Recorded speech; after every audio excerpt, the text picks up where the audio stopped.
আসসালামু আলাইকুম। আমাদের প্রাণের হবিগঞ্জ জেলা চা বাগানে ভরপুর। এই সুন্দর দৃশ্যগুলো দেখার জন্য সবাইকে দাওয়াত দিলাম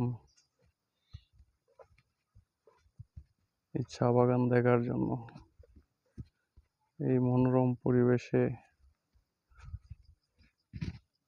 সবাই একবার ঘুরে যাবেন, মন ভালো হয়ে যাবে। দেখেন যে চাগুলো আমরা দিনরাত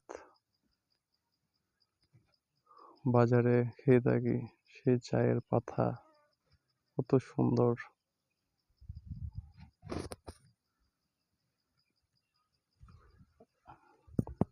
একেবারে কাছের থেকে দেখাইতেছি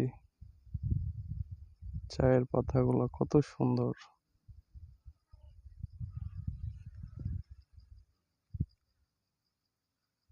উপরের যে মূল পাতাগুলো আছে সেই পাতাগুলো দিয়ে চা তৈরি করে।